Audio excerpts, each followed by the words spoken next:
myself, so. Anyway, the people of the Comstock like their entertainment just the same as we do today. There were any number of saloons in Virginia City and Gold Hill, and they all had small bands, singers, performers, as well as the opera houses such as pipers. But the big deal of the year seemed to be when the circuses came to town. Now, Kurt, can you turn off the, oh, go ahead. for those of you besides Charlie who haven't seen the 19th century circus, they specialized in all these wonderfully carved wagons. And before the railroad, they traveled in the wagons. I mean, all their supplies, the tents, the performers, the animals, all came in the wagons, trudging over the muddy and dirty roads to wherever it was they had to play. And they started coming up to Virginia City fairly early. 1863 was the first recorded circus I could find. And then you had 2, 3, sometimes 4 circuses every year that trudge over Johnson Pass from California, put on a show, and go about their business, in other towns. Usually they'd put on a show in Carson City, a different one in Reno on a different day, and then Virginia City. And they were relatively small shows because circuses took up a lot of room in general, and you couldn't have a 3-mile-long procession of wagons. It just wasn't economically feasible. So a wagon show was a fairly small event, but it was the best they could do, and people enjoyed it, and it seemed like there was quite a bit of turnout, as you'll see as we go through here. Now, where did these wagon shows set up? Well, before the fire, the most popular place seemed to be between D and E streets, right over here, just north of Union Street, across from the Ophir Mine. Now, this is the 1875 panoramic view. So presumably these structures were not here in their very early days. But that's where they'd come in, set up their shows. It was big enough for the wagon show, and then they'd be on their way again. August 24th of '72, the first train arrived from Reno directly into Virginia City. And then the next month, September 11th, Circus showed up in town. They were occupying 2 cars, came from the Central Pacific, and then they set up at Fort Homestead. Now, I just happened to locate a picture of Fort Homestead, which shows a couple of tents set up. I can't swear these are circus tents. They could be military tents as well. But you can see the fairly small area of room that they used. I only found one instance where they were set up at Fort Homestead, and that's probably why. So we'll go through kind of year by year, and we'll get into the train movements as we go along. 73, we were visited by 3 circuses: Cole's, which lasted a long time, Wilson's, Palace Amphitheater. A lot of these circuses were only around for 1 season. Then they changed their name or went out of business or whatever.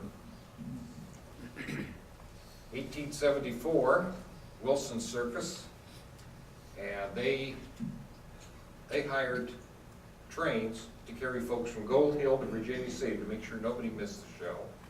And the Montgomery Queen Circus did the same. These were ads that were taken out of the, I forget which newspaper it was. I think it was the Reno papers that were advertising them. 1875, we had the Jackley Circus, which was a big production at that point in time. They again set up near the Ophir Mine, but these were kind of old-fashioned vehicles. They were both wagon shows. They didn't come in on the train. They hadn't realized the superior advantages, obviously. Now, 76 was a bigger year, and you had, which show was coming in? I can hardly see the darn thing. The Allied shows Robinson Show. And here's some, whoops. There we go. And these are actual pictures of the show, not in Virginia City, but in their hometown, somewhere back east. So you see they were still using the wagons for the most part. And to a circus train, this is probably what the V&D looked like. Circus cars are generally longer, and so they had difficulties. We'll talk about that as we go.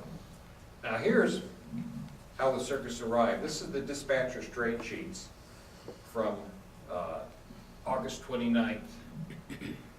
As you can see, you had 2 extras carrying the circus train, and if you look up at this, you will see that there is no record of the train ever coming into Reno and traveling to Carson City. They just appeared in the Carson City yards early one morning, ready to come to Virginia City. Well, this comes to the peculiarities. Charlie touched on that as far as over went, and that is, after the regularly scheduled trains of the day were done, then they moved whatever they wanted to over the, basically vacant tracks. So they'd come in at the nighttime, make up a train, and then usually early in the morning, in this case, the trains were leaving Carson about 4:15 in the morning, 3:55, so they could get up to Virginia City and unload and have the circus parade and get ready for performance that night. And you can take a look up here. It lists the engine. One of this, I've got to get where I can see it here. You know, this looks a lot clearer on my laptop. Don, Yeah, can that be focused a little better? it could be. I hope it can be. I could read it on the laptop. Everybody's a critic. Yeah. There you go. Ah, okay. Okay, now we can see that one section was, had the Genoa with, God, if anybody can read that one. We don't need to worry. Yeah, anyway, there were the 2 engines. Audience Don, if it matters, the one on the left says Empire and Esmeralda. train. Okay, The one on the right says Genoa and Humboldt. thank you. I'm so glad you can read this. Well, here. So they were taking it up, double-headed. They got there roughly about the same time. One got in 5:30, the other showed up 5 minutes later, and half the town's children were waiting for them, I'm sure. There we go. Now, the Cooper Bailey show, which is the one we're talking about here, used their own cars, and as you can see, they were longer. In an era of the 1870s where the average car length was 28 feet, these were up into the 30s. You had longer stock cars, longer flat cars for the tent poles and the wagons, and then longer box cars, and they're specially equipped for the needs of the circus. They had, some of their own challenges in getting up the hills on the different railroads. And Cooper Bailey was one of the first circuses to actually have their own cars. Circuses before them just rented cars from the railroad, and then so they got whatever the railroad had to offer. Now, some of the remarks were kind of interesting. They talk about circus taking in a wonderful amount of money at the door, but the profits must be materially curtailed by selling lemonade to their patrons at 2 bits a glass. Now, that was the going price for a shot of whiskey in town at the time. And it's a consolation to know that they buy the raw material here, and the increased activity of brown sugar and citric acid is encouraging to the mercantile community. And then later on, the sheriff attached the circus because they hadn't paid a debt in the last town they visited, and then they paid it off. They paid the claim of $57.50, which about eats up all the profit in a tray of lemonade.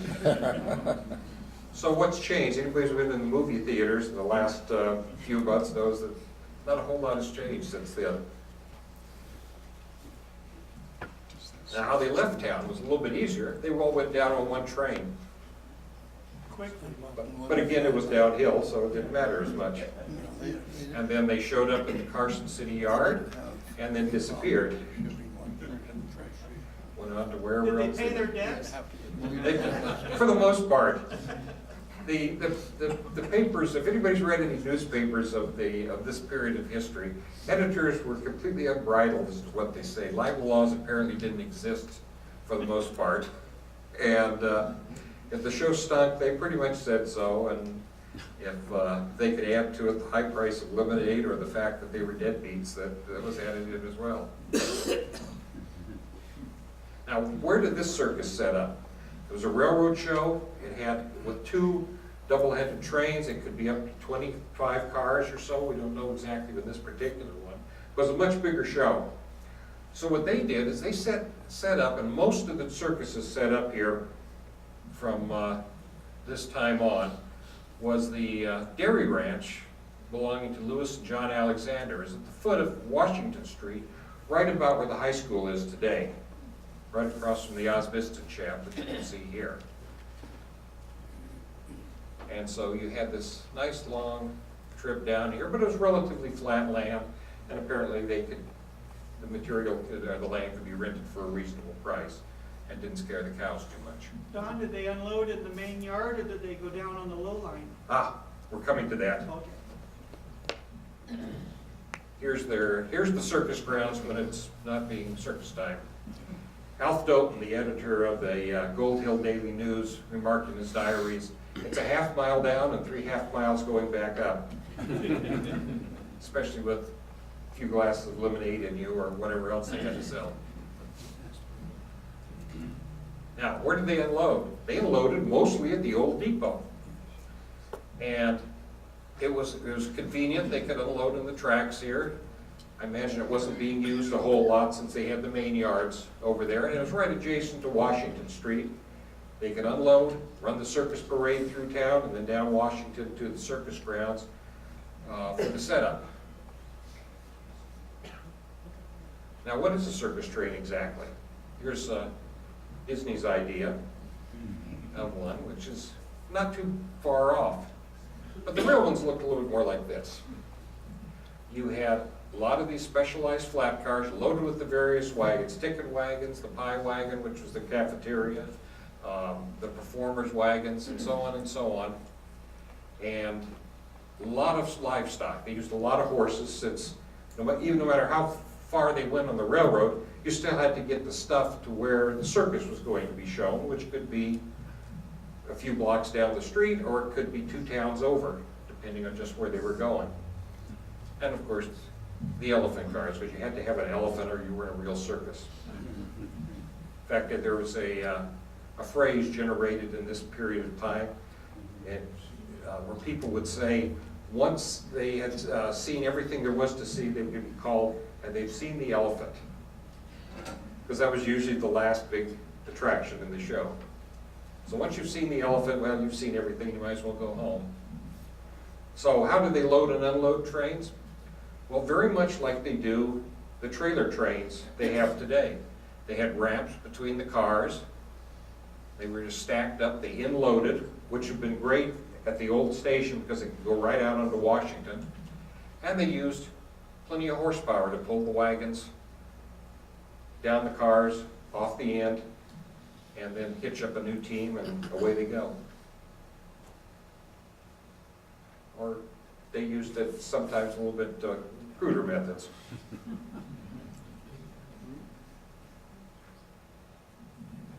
Now in 1877, we had another show come in, and for 3 days only,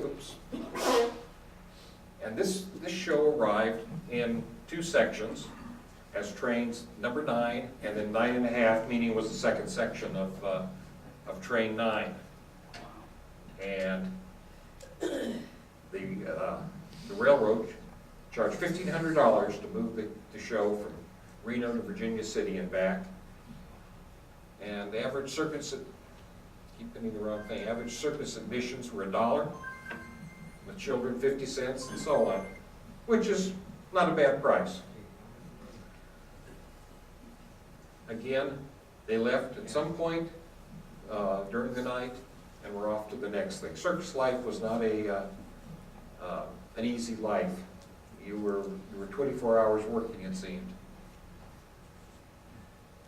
Then in August 9th actually, the Forepaw Circus. Adam Forepaw was one of the giants of the times in circuses. And he had one of the first big railroad shows. And this, 1877, he sat on a grand tour of the United States, and Virginia City was on his list, and the advance car showed up. And the advance car was the car, and we'll talk more about them as we go, but they were the cars that came in with the fellows that had all the posters. They had these pre-printed colorful posters. All they would do is put the dates, the location, and then they'd run all over town and the surrounding countryside, tacking up bills, saying, don't forget the circus coming in 2 weeks, where it was going to be. And they went all over the country doing that. And then they were off to the next town. And then a couple of weeks later, the show showed up, and everybody, hopefully, was primed and had their money out to buy tickets. Now, the circus itself showed up on August 23rd, so that's just a couple of weeks later. 31 cars in 2 sections, again with 2 locomotives per section. 3,000 people attended the first night's show, and it was generally given a success, except one fellow was injured when a leaking naphtha cask exploded in the yards, and everything was confined to 1 car, so it was not a big deal. At least not, except for the fellow injured in the explosion, of course. But they had several animal acts and so on, built as a monster double circus. Now, one of the things that survived is a contract between the railroad. Mr. Forepaw had his own form contract he would fill out, and if you read the fine print, he requires a minimum of the train traveling in 2 sections with at least 2 locomotives per section. I think he wanted to make sure that at least part of his circus got in on the the scheduled date. And it spells out everything he needs. It's going to pay for so many cars, and the number of cars here is 18 flat cars, 9 stock cars, 2 box cars, 10 coaches, and 1 advanced special car used in advance. So from August 23rd to 27th, they got in and out for a grand total of $1,700 to move the 31 cars. So it was a lucrative bit of business for the railroad, and they tried to accommodate them in a timely manner. Now, what actually is an advance car? Well, it's a tiny factory. They had a dozen men, or 10, 12 men, that lived on the cars. They had printing presses, they had a steam boiler for making paste, for tacking up all these wonderful signs, and they were a rolling billboard. When this was sitting in the yard, you could see, you had no doubt that Barnum and Bailey was going to be showing up there pretty soon. Or whatever circus we have. These have to be Barnum and Bailey cars, so they're a little later. But Buffalo Bill, when he was doing his Wild West shows, he definitely had billboards. These are interesting cars because this is the same car. Each side of the car was painted a different, had different decorations on it. And everybody had it. I like this one, Beverages Montana show, Savage Crees and Native women, famous frontier women, there we are. Then you had the Norris and Rose Circus, an animal show, and bunches of others. They came in all shapes and sizes. And they were the ones that kept the circus rolling. Now the next year, Forepaw must have had good experience because he came back and did it again. This time he came back with 34 of his own built cars, handmade by Pullman. And here's a woodcut of that particular train. I'm not sure how accurate it is, but that was used in most of the shows. You can see it painted on the side of a car in the distance. I mean, the car was in the distance, but that was on the side there. His was now the largest show in the country, 40 performers and 500 other employees. 145-foot round top, 50-foot middle piece, dressing room, 50 feet in diameter, menagerie. And here's an example of what, I'll get this by the end of the performance, sorry about that. This is one of the later cars. Most of the advanced cars were not special built, they were older passenger baggage cars that were bought from the railroads and modified. But here again, Adams' car showed up and the paper hangers were out in force. And here again, they came up, in this case, on 3 different trains. You had, let's see, the first train was number 9, and you came up with a Circus car. And of course, the V&T, willing to trying to maximize profits, also put on some flat cars of wood for 3 of the lines up there. And then the other 2 trains were extras with just the Circus cars. And again, they departed very early in the morning and got up around 9, 10 o'clock.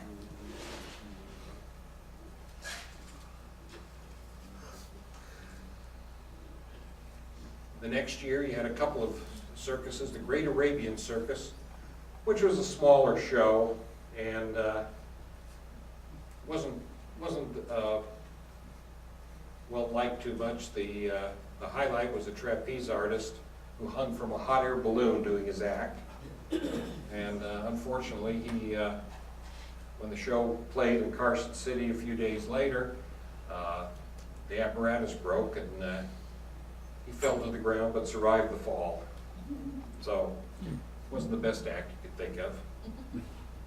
And Chiarini's Royal Italian Circus was, again, came in by rail. It was a smaller show, but it seemed to be well liked.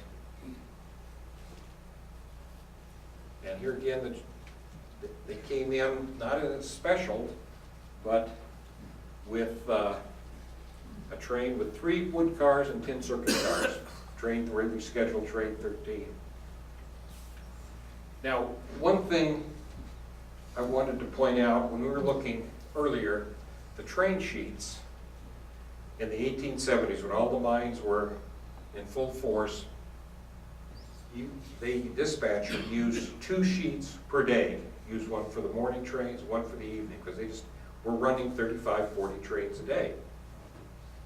By 1875, they had crested the boom peak, and now they were running 1 train sheet a day, and they weren't quite filling that one up.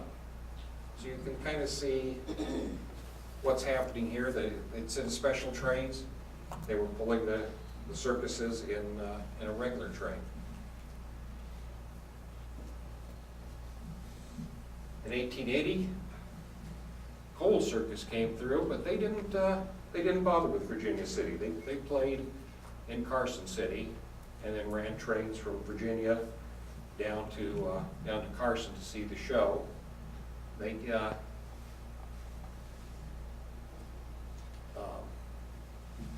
again were double-headed in from Reno, and it was billed as a, let me get it right here, electric lighted, enjoying it. Trouble is, most of the lights didn't work, and they didn't light enough lanterns so anybody could see. So it's kind of a rather murky performance. And they even talked about the Captain Bates, who was the giant of the show, and his wife had some trouble with the sleeping car. They had to sleep sideways, overhanging the aisles because of their height. How true that is, I don't know. But anyway.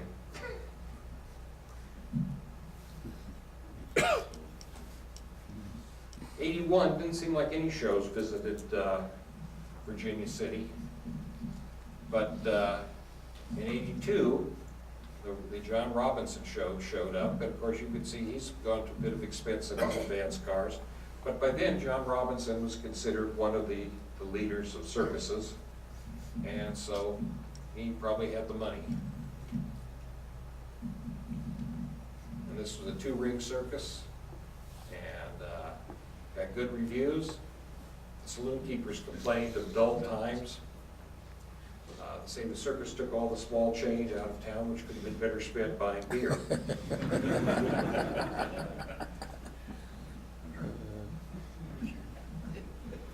In '83 and '84, you had a show in Carson, one day only, and another one that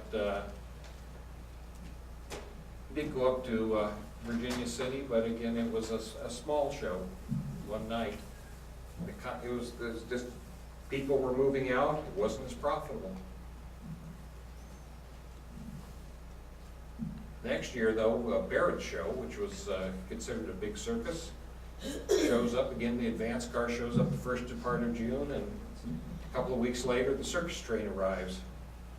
About 2,000 people waited at the depot, and as soon as the train came in, all the kids climbed up on the cars so they could see everything being unloaded. Of course, those were the days when if you were a kid and you went down to help the circus set up, you got a pass for the show, so it was a little self-serving. But 3-ring circus was just coming into effect, and one fellow wrote, he said, perdition should seize the man who substituted 3 rings for 1 in the circuses. Watching a woman in pink tights standing on her head, a man a few yards off swallowing a red-hot stove, and way off to the left, her fellow standing on an elephant's trunk and swinging a zebra around in the air is what's making the present generation cross-eyed. Today it's video games. Now this show came up a little bit differently. Instead of having like 4 engines coming up in 2 sections, 3 sections, one right after the other, they brought the trains down to Merrimack. Left half the train there, took the first half up to Virginia City, came back, got the second half, and took the rest of it up. Why the change? Well, again, look at the trade sheet up there, and even fewer trains are on the sheet for the day. The engines at this point were either sitting in the roundhouse in Carson City waiting to be repaired if needed, or they'd been sold. The boom was over, they had fewer pieces of motive power, so they had to double up, and they were basically doubling the hill. What year was this, Don? This was it was 85. Yeah. See, 85, yes. Okay. So it took a little bit longer to get up, but the circus cars were bigger. Here again, in 85, the average car length was 28 foot. 34-foot cars were just starting to come in, but they maybe would have been 10-15% of the car population. And these circuses are running 50-foot cars. Now the reason they carried the cars to Merrimack is that was the lowest spot on the railroad nearest to Virginia City. From Merrimack, the line started climbing up through the canyon. So that was a good, they had a siding there, so it was a good place to leave half a train while they took the other half up. And this was the procedure they pretty much followed throughout. Here, however, we know how the trains came back. They didn't do it in the middle of the night. It's probably too expensive to pay overtime. So they brought it down with 2 engines. In this case, they were using 23 and 18, and they took it down to Carson, and the next day they hauled it out with 3 engines, 23, 20, and the 24. 2 of the engines were on the head, one of them was pushing behind to get it up over the Lakeview grade.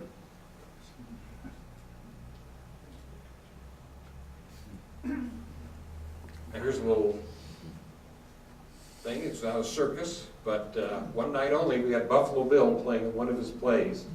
This is before he took the Wild West show on the road, and so he was just playing the hero in the Prairie Waif, which was, again, got good reviews, and everybody was, I guess he made enough money he could buy some railroad cars.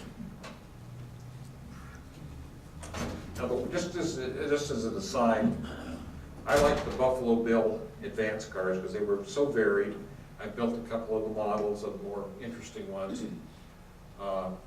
But frankly, the Wild West shows didn't play so much in the West because the people there had already lived that and they weren't going to be put over. It was great in Philadelphia where they said, oh wow, Indians, you know. And you know, the Indians in Buffalo Bill shows were quite a bit different from the Paiutes that are wandering around Carson and Virginia City. So, didn't see that. Okay, August '85, the Sells Brothers. Again, another up-and-coming show. They advertised as an enormous railroad show. Again, if you advertise as a railroad show, you were considered, oh, it's going to be a bigger show. They've got more animals, they got more this, more that. It's going to be fancier, everybody's going to like it more, which is pretty much the truth. Over 200 performers.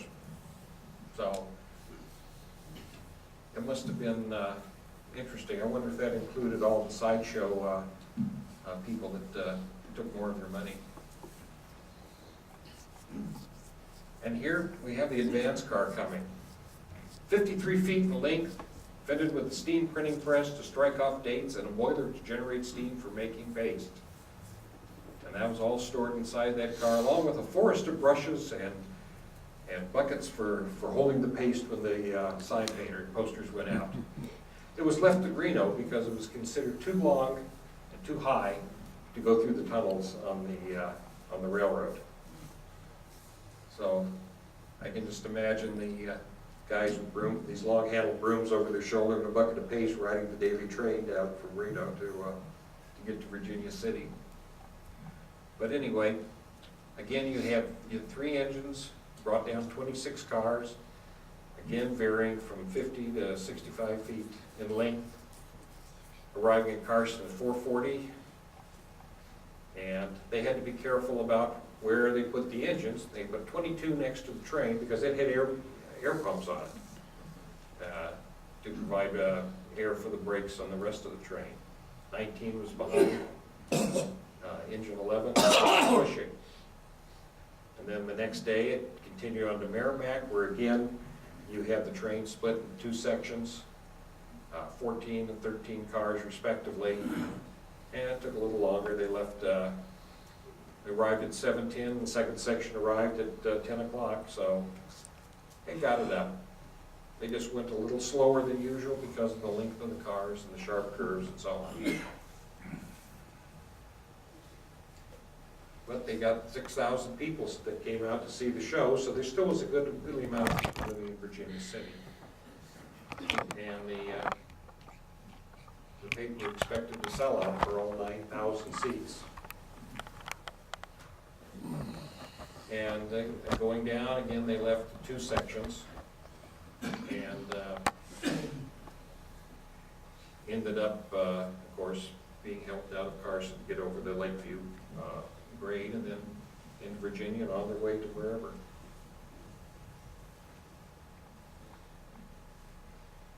Next year, John Robinson was back with his new shows. The advertising car was now 60 feet long and 15 feet above, 14 foot 7 inches above the rail. Cleared the tunnels by 6 inches. Things were getting more challenging for the railroad.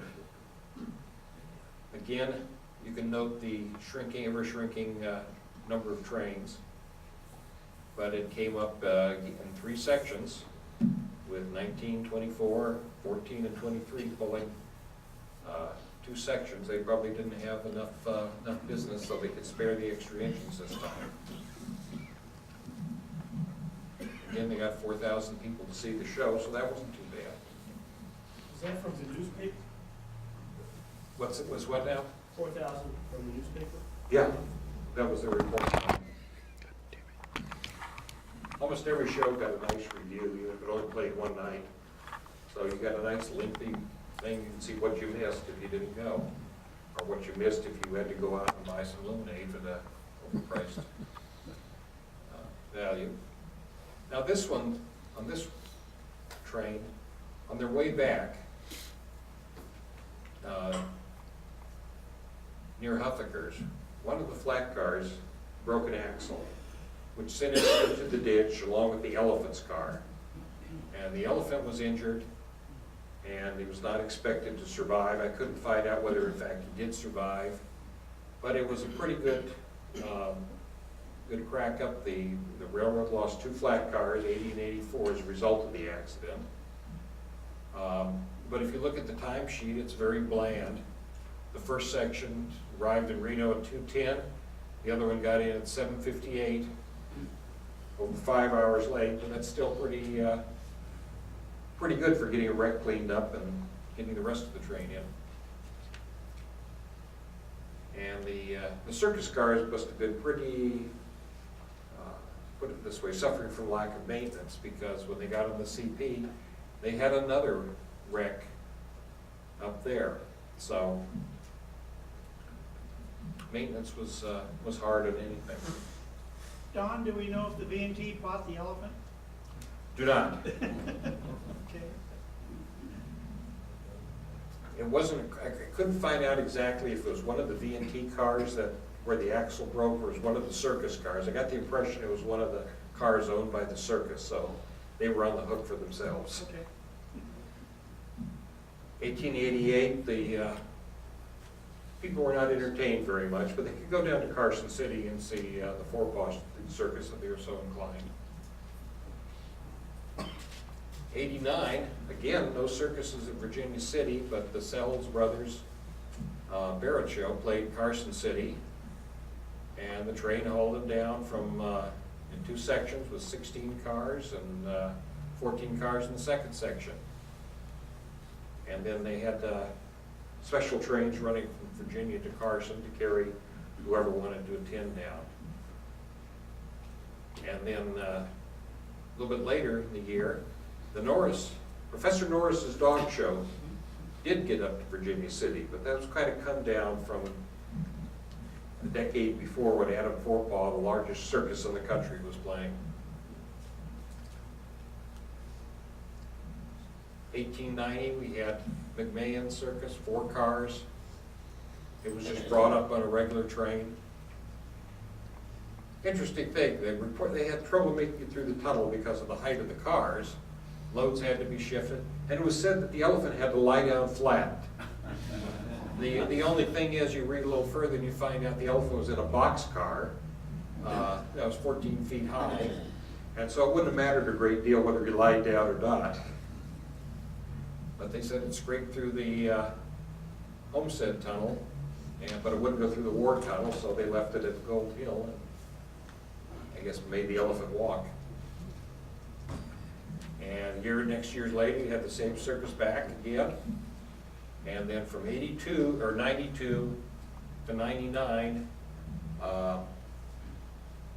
didn't look like any shows came up to Virginia.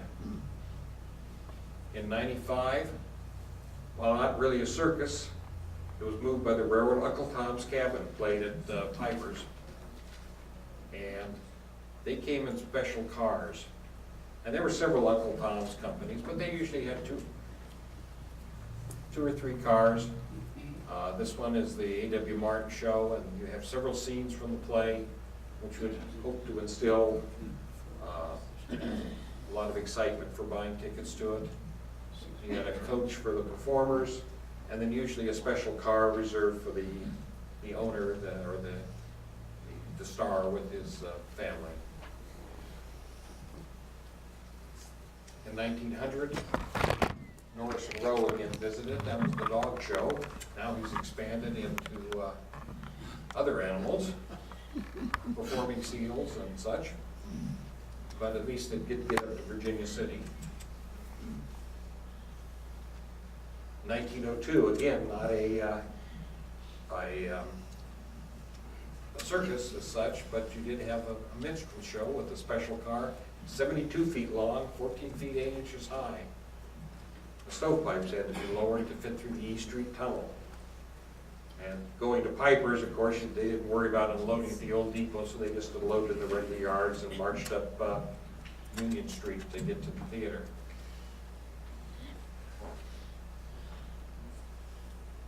In 3, Norris and Rowe came back, their dog and pony show.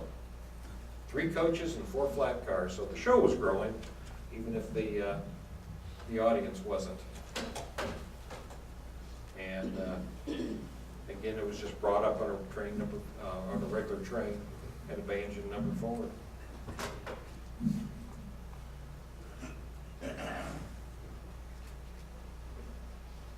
Again, Norris and Rowe came the next year, 1904, and they were improving their cars and their show, so things were getting along for them anyway. The Floto Circus, another fairly large show, combined with the Sells Circus a little bit later, become the Sells Floto Circus. I think it was eventually bought out by Barnum Bailey. But anyway, they went to Carson. So if you lived in Virginia City or Gold Hill, you had to find some way down the hill to see the show. 1906, Norris and Rowe was back again. Double-headed train pulling 18 cars from Reno to Carson.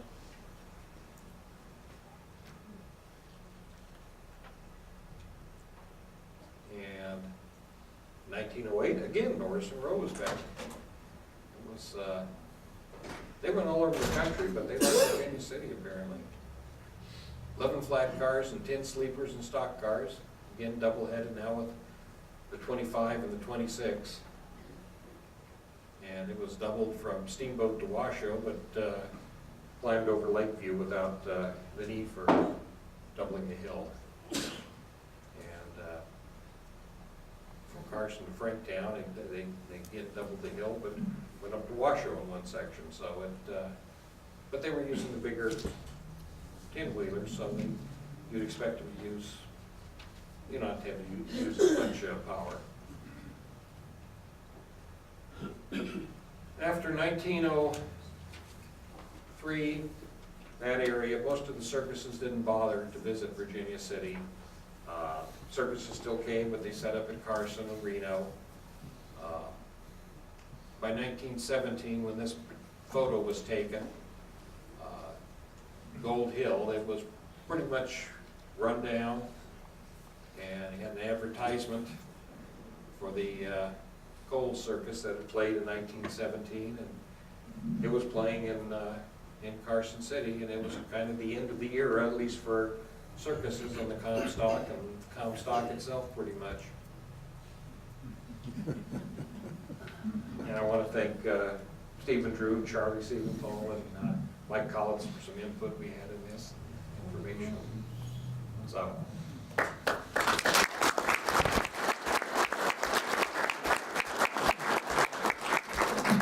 there any questions?